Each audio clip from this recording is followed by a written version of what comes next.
میں ایک چھوٹی سی مثال دیتا ہوں، ہم میں سے ہر شخص جنازے کے پیچھے چلتا ہے نہیں چلتا؟ جنازے کے اٹھانے سے لے کے قبر تک لے جانے میں کوئی زور زور سے کلمہ پڑھ رہا ہے، کوئی زور زور سے درود شریف پڑھ رہا ہے، اور اب تو اور کام شروع کیا، زور زور سے نعتیں پڑھی جا رہی ہیں۔ یہی فرق ہے نا کہ جب آپ کو دین اپنی سمجھ کے مطابق اچھا لگے گا شروع کر دیں گے آپ۔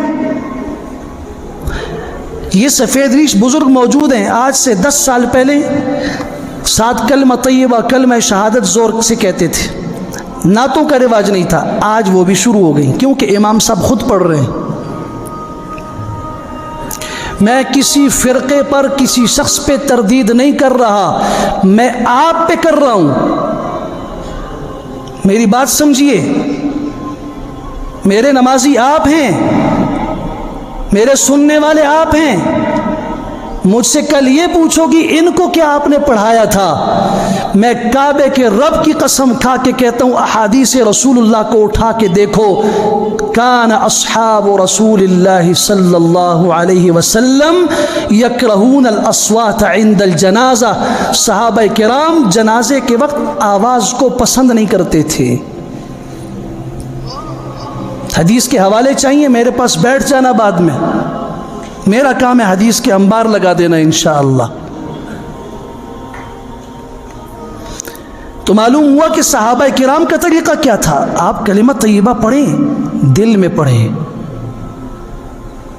پوچھا گیا کہ حضور صلی اللہ علیہ وسلم کے زمانے میں جنازہ کیسے چلتا تھا، صحابی رسول نے بتایا خاموشی سے جنازہ اٹھاتے تھے، اس کو اٹھا کے درمیانی چال سے لے جاتے تھے، نہ دوڑ ہوتی تھی نہ بہت آہستہ ہوتے تھے، اور آواز پسند نہیں کی جاتی تھی، بلکہ سنن نسائی کی حدیث کے یہ الفاظ ہیں، اتنی خاموشی سے جنازے کے ساتھ جایا جاتا تھا کہ پرندے سر پہ بیٹھ جائیں تو وہ بھی آہٹ محسوس نہ کریں۔ ہمارے یہاں پرندہ قریب آ سکتا ہے جو کام ہم نے شروع کیا ہوا ہے، اور فرق کچھ نہیں پڑتا کیونکہ جی ہم تو سنی ہیں، ہم تو سنت کے مطابق کر رہے ہیں۔ اللہ تعالی ہمیں عافیت نصیب فرمائے۔ یہی 2 راستے ہیں کامیابی کے، اللہ کو راضی کرنا چاہتے ہو تو اللہ کے حکم کو مانو اور اس کے پیغمبر صلی اللہ علیہ وسلم کے طریقے کے مطابق مانو۔ اللہ تعالی ہمیں عمل کی بھی توفیق نصیب فرمائے، سمجھ کی توفیق بھی نصیب فرمائے۔